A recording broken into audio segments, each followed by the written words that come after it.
అంటే ఏంటో తెలియదు వాళ్ళకు. ఏం తెలియదు సార్, అద్దం అంటే ఏంటో తెలియదు. అద్దం ఇట్లా ఉంటుందని తెలియదు, ఆ అద్దం వీళ్ళకి చూపిస్తాను కూడా తెలియదు. ఎవరికి? ఒక ఫ్యామిలీ అప్పట్లో.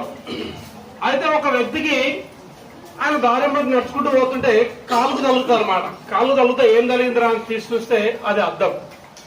చూసుకుంటే ఆయన ముఖం కనపడదు. ముఖం కనపడితే ఆయన అనుకుంటాడు, అబ్బా మా డాడీ వచ్చాడు అని ఆయన సంతోషపడి, బాగున్నావు డాడీ, ఎట్టున్నావు డాడీ, చాంద్రాలని డాడీని కనపడక మాట్లాడుకుంటా ఇంటికి వెళ్ళిపోయాడు.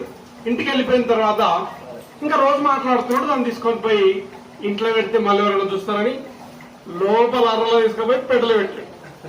పెట్టెలో పెట్టి రోజు పోవాలి, బాగున్నావా డాడీ, అన్నం తిన్నావా డాడీ, ఎట్లా అంటే ఈయన ముఖం అదని తెలియదు ఆయన. మీకు అర్థమైందా? అర్థం లేవు కాబట్టి ఈయన ముఖం, ఆ ముఖం నాదే అని తెలియదు. వాళ్ళ డాడీ అనుకొని మాట్లాడుతున్నాడు.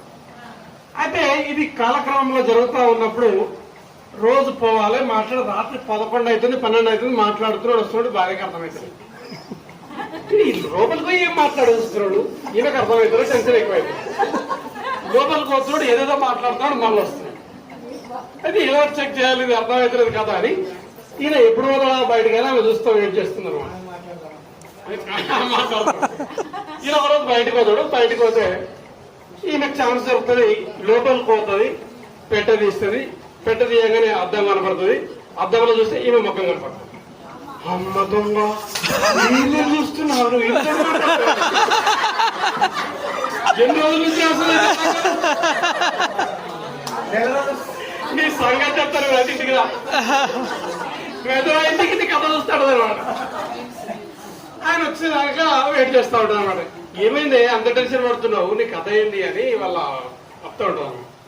అప్తా ఉంటే పోయి మళ్ళీ వీళ్ళ మమ్మీ అనమాట, ఆయనకు అప్త అయిపోయింది.